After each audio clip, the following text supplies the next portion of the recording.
Hello guys, welcome to Insightorama. आज के movie का नाम है ब्लैक बॉक्स। इस कहानी के मेन कैरेक्टर का नाम है नोलन राइट। उसकी एक बेटी है एवा। नोलन और उसके बीवी का एक्सीडेंट हुआ था जिसमें उसकी बीवी रेचल मर जाती है और नोलन का ब्रेन डैमेज हो जाता है। कहानी की शुरुआत में दिखाई गया है कि नोलन पुरानी वीडियो देख रहा है जिसमें उसकी बीवी और बेटी है और कोई उसका गला दबाने लगता है। उसकी बेटी उसको नींद से जगाती है, तब उसको समझता है कि वो बस एक सपना था। उसके बेटी ने घर में हर जगह नोट्स लगाए होते हैं जिससे कि उसे याद रहे सब चीजें कहाँ रखी है। उनका सीक्रेट हैंडशेक है जो नोलन हमेशा भूल जाता है करने। अपने बेटी को वो स्कूल ड्रॉप करके इंटरव्यू के लिए जाता है। उसको जॉब से निकाल देते हैं क्योंकि अब उसकी फोटो क्वालिटी मैगजीन वालों को पसंद नहीं। वो निराश होके अपनी गाड़ी में बैठ जाता है और स्टीयरिंग पे हाथ पटकने लगता है। फिर वो अपने मित्र डॉक्टर गैरी योबो से मिलने जाता है। डॉक्टर गैरी नोलन के हाथ पे लगी पट्टी को देख पूछता है कि ये कैसे हुआ। वो उसे बताता है कि टेंशन में आके रात को वॉल पे उसने पंच किया। डॉक्टर गैरी हैरान हो जाता है और कहता है, तुम कभी पंच नहीं करते थे। और नोलन को वो डॉक्टर लिलियन ब्रुक्स से मिलने कहता है क्योंकि सब ट्रीटमेंट्स ट्राई करने के बाद भी उसकी हालत सुधरी नहीं थी। नोलन डॉक्टर ब्रुक्स की अपॉइंटमेंट लेके उनसे मिलने जाता है। डॉक्टर ब्रुक्स उसके रिपोर्ट्स चेक करती है।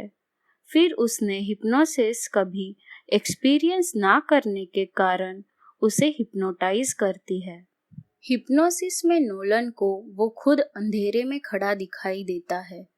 कोई आवाज सुनाई देती है। वो पूछता है कौन है, पर कोई रिप्लाई नहीं आता। कोई उसके कंधे पे पीछे से हाथ रखता है। तब वो डर के हिप्नोसिस से बाहर आता है। वो डॉक्टर को बताता है कि यही मैं सपने में देखता हूँ, ये क्या है। डॉक्टर ब्रुक्स नोलन को बताती है कि उसका ब्रेन उतना हैंडीकैप्ड नहीं है जितना वो सोच रहा था और कहती है कि तुम्हारा सबकॉन्शियस एक्टिव है, मेमोरीज सब उधर ही है। मुझे लगता है कि मेरे ट्रीटमेंट से तुम्हारी मेमोरीज वापस आ सकती है। नोलन वहां से निकल के घर चली जाता है। एवा स्कूल के बाहर उसका वेट कर रही होती है, मगर नोलन उसे पिकअप करना भूल जाता है। उसकी टीचर उसे घर ड्रॉप करने जाती है और नोलन को वार्निंग देती है कि अगली बार ऐसा हुआ तो हमें चाइल्ड सर्विसेज को कांटेक्ट करना पड़ेगा। दूसरे दिन वो डॉक्टर ब्रुक्स से ट्रीटमेंट लेने जाता है। उसे आंखों पे वो बॉक्स पहनाती है, ब्रेन सेंसर्स लगाती है और हिप्नोटाइज करती है। वो एक सेफ रूम में जाता है जो किसी का बेडरूम है। वहाँ डॉक्टर ब्रुक्स उसे एनालॉग वॉच इमेजिन करने बोलती है। फिर उस वॉच को वो रूम में ढूंढ के लेने कहती है। नोलन को वॉच डेस्क पे मिलती है। डॉक्टर उसे बताती है कि वॉच के बटन को पुश करने पे तुम तुम्हारे किसी मेमोरी में पहुंच जाओगे और उसे घुमाते ही वहां से सेफ रूम पहुंच जाओगे। नोलन बटन पुश करता है और उसकी वेडिंग में पहुंच जाता है। ब्राइड उसके पास आती है तो उसे उसका फेस ब्लर्ड नजर आता है और फिर वो सब जगह देखता है, सबके फेसेस ब्लर्ड रहते हैं। वहीं से एक आदमी टेढ़ा मेढ़ा होते हुए उसके पास आने लगता है। नोलन डर जाता है और बटन घुमा के वो वहां से बाहर निकल जाता है। डॉक्टर ब्रुक्स उसे हौसला दिलाती है कि तुम बहुत अच्छा कर रहे हो, अगले टाइम थोड़ा ज्यादा देर रहने की कोशिश करना। डॉक्टर गैरी उसे घर मिलने जाते हैं। नोलन उसे डॉक्टर ब्रुक्स के ट्रीटमेंट के बारे में बताता है। वो एवा के टैबलेट में अपने फोटोज देखता है। उसमें उसकी वेडिंग फोटो होती है जो उसने हिप्नोटाइज सेशन में देखा, उससे अलग थी। वो चॉपस्टिक्स को घुमाने लगता है, तब उसे थोड़ा कुछ याद आने लगता है।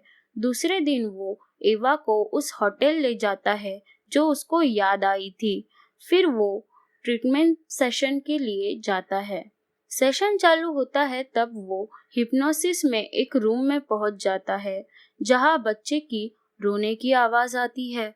वो डोर खोल के बाहर निकलता है तो क्रीब में एक बच्ची रो रही होती है। वो उसे चुप कराने लगता है और खिड़की से बाहर देखता है। उसे एक टॉवर और ग्रीन गेट दिखाई देता है। तब ही उसको किचन से एक औरत की रोने की आवाज आती है। वो उसके पास जाता है, बट दोनों के भी फेसेस ब्लर्ड ही दिखाई देते हैं।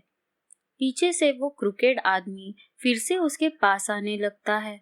नोलन कहने लगता है, मैं मेरा दिमाग चलाता हूँ, मेरा दिमाग मुझे नहीं चलाता। वो आदमी नजदीक आता है और उसका गला घोटने लगता है। तब ही नोलन हिप्नोसिस से बाहर आ जाता है। डॉक्टर ब्रुक्स को वो बताता है कि मुझे वो चोक कर रहा था। उस पे डॉक्टर ब्रुक्स बताती है कि ये साइकोलॉजिकल पेन है। नोलन डॉक्टर गैरी से मिलने जाता है। नोलन उसे पूछने लगता है, क्या उसने कभी उसकी वाइफ को मारा है? क्या वो अपार्टमेंट में कभी रहते थे?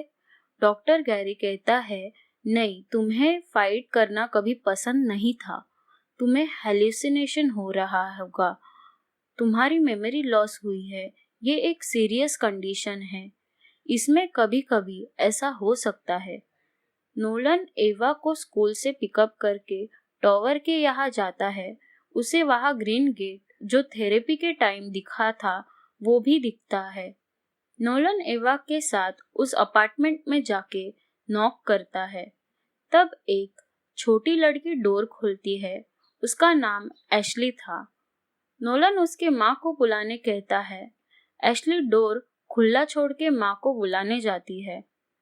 डोर से वो अंदर घुस जाता है और देखने लगता है कि ये सेम टू सेम घर है। वहाँ मिरांडा को देख के वो डर जाता है और उधर से एवा को लेके निकल जाता है। नोलन हॉस्पिटल जाके डॉक्टर गैरी से मिलता है। उसको बताता है कि उसने उस औरत को देखा और उसे लगता है कि उसने रेचल पे चीट किया है। डॉक्टर गैरी उसे समझाने की कोशिश करता है, ऐसा नहीं है। नोलन वहां से निकलता है डॉक्टर ब्रुक्स के थेरेपी के लिए। डॉक्टर गैरी अपने सिस्टम में नोलन के फाइल चेक करता है। नोलन थेरेपी के लिए जाता है। एनालॉग बटन पुश करते ही वो अपने वेडिंग में पहुंच जाता है और वो क्रिकेट आदमी 4 पैर पे चल के उसके ओर आने लगता है। ये टाइम वो पूरा खड़ा हो जाता है और नोलन को मुक्का मारता है। उसी वक्त नोलन अपने सेफ रूम में पहुंच जाता है। नोलन फिर से वो बटन घुमाता है और पुश करके वो अपार्टमेंट में पहुंच जाता है जहां बच्ची रो रही थी। यहाँ भी वो आदमी टेढ़ा मेढ़ा होते हुए नोलन के पास आता है, मगर नोलन उसे मार के गिरा देता है और नोलन एनालॉग बटन घुमा के दूसरी जगह पहुंच जाता है। इस बार वो हॉस्पिटल में होता है। उधर एक औरत रहती है, बट उसका फेस ब्लर्ड होता है। धीरे धीरे फेस दिखने लगता है और वो मिरांडा थी। वो फिर से एनालॉग बटन पुश करके सेफ रूम जाता है। वो फिर से सब मेमोरीज में जाता है और उसे सब चेहरे दिखाई देते हैं। औरत मिरांडा थी और छोटी लड़की एशली थी। फिर वो सेफ रूम जाता है। विंडो में अपनी शक्ल देखता है। तब वो कोई दूसरा आदमी होता है जिसके मेमोरीज नोलन देख रहा होता है। वो थॉमस ब्रुक्स था, डॉक्टर लिलियन ब्रुक्स का बेटा, जो कि 2 साल पहले मर गया था।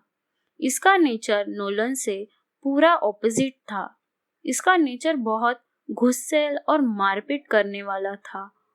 वो डॉक्टर ब्रुक्स को मॉम कह के पुकारता है। डॉक्टर ब्रुक्स खुश हो जाती है। उसका रिसर्च पूरा हो जाता है। उसका बेटा वापस आ जाता है। नोलन हिप्नोसिस से बाहर निकलता है। थॉमस डॉक्टर ब्रुक्स से पूछने लगता है, ऐसा कैसे किया? डॉक्टर ब्रुक्स उसको सब बताती है। थॉमस परेशान हो जाता है और कहता है कि मैं क्या करूं, जाके प्रिटेंड करूं कि मैं नोलन हूं। तब डॉक्टर ब्रुक्स उसको उसके फैमिली का फोटो दिखाती है और कहती है कि अब तुम्हारे पास दूसरा मौका है, तुम अच्छे हस्बैंड और फादर बनके अपने फैमिली के साथ रहो। नोलन वहां से निकलता है और एवा को लेने जाता है। नोलन एवा को डॉक्टर गैरी के घर छोड़ता है। गैरी तब नोलन से बात करने आता है, तब वो उसे वियर्डली बात करता है। गैरी उसे बताता है कि उसे पता चला है कि डॉक्टर ब्रुक्स ने उसको लैब ले गई थी जब वो कोमा में था। ये तुम्हें स्ट्रेंज नहीं लगता? ये अनयूजुअल मेमोरीज उसके कारण भी हो सकते हैं। नोलन रो रहा रहता है और कहता है मुझे थोड़े दिन अकेले रहना है। कार से निकलने के पहले एवा उसके हाथ पे लिखती है मुझे भूलना नहीं। नोलन वो देखता है और वहां से निकल जाता है। नोलन उसके अपार्टमेंट जाता है मिरेंडा से मिलने। उसको कहता है मैं थॉमस का दोस्त हूँ, आपसे कुछ बात करनी थी।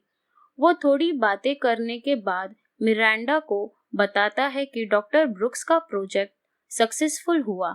मैं थॉमस हूँ। मिरांडा उसे कहने लगती है तुम कौन हो। वो उसको सब बताता है।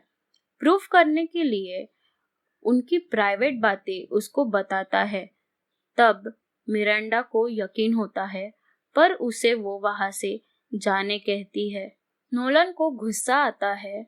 वो उसके बेटी को देखने जाता है, तब पीछे से मिरांडा उसके सर पे मारती है। वो वहां से सीधा गैरी के घर के बाहर दिखाई दिया है। उसके सर से खून निकल रहा था। वो भागता है और कार के विंडो पे देखता है तो उसको पहले नोलन का चेहरा दिखाई देता है, फिर ब्लर फेस दिखता है।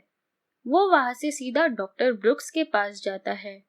डॉक्टर ब्रुक्स उसको हिप्नोसिस थेरेपी देना चालू करती है। डॉक्टर गैरी एवा के टैबलेट पे नोलन ने बताया हुआ एड्रेस चेक करता है। तब एवा उसे बताती है कि यहाँ पे मैं और मेरे डैड गए थे। चेक करते समय उसको पता चलता है कि थॉमस ब्रुक्स डॉक्टर लिलियन का बेटा वहां रहता था, जो कि 2 साल पहले मर गया। वो एवा को लेके हॉस्पिटल जाता है। वही थॉमस अपने अपार्टमेंट में पहुंच जाता है। डोर नॉक करने का आवाज आने लगता है तो थॉमस डोर खोलता है। क्रूकेड आदमी वहां से अंदर आने लगता है।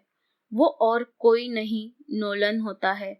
थॉमस नोलन को मारने लगता है।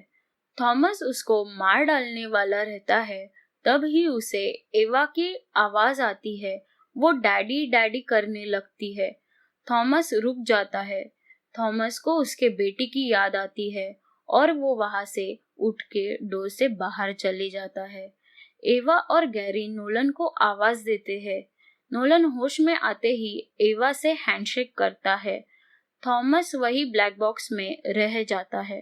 डॉक्टर ब्रुक्स उसे फिर से हिप्नोटाइज करने जा रही होती है, तब डॉक्टर गैरी उसे रोकता है और वो तीनों वहां से निकल के घर चले जाते हैं। नोलन और एवा साथ में मस्ती करते हैं। दूसरे दिन मिरांडा न्यूज पढ़ती है कि डॉक्टर ब्रुक्स को हॉस्पिटल से टर्मिनेट कर दिया गया है। डॉक्टर ब्रुक्स अपने कंप्यूटर से थॉमस के मेमोरीज की फाइल बैकअप करती है और खुश हो जाती है, और बस वही पिक्चर खत्म हो जाती है। अगर आपको ये फिल्म पसंद आई हो तो नीचे कमेंट्स में हमें ज़रूर बताएं, और आप चाहते हो कि हम आपको यूं ही एंटरटेन करते रहे तो प्लीज़ हमारे चैनल को लाइक, सब्सक्राइब और शेयर करें।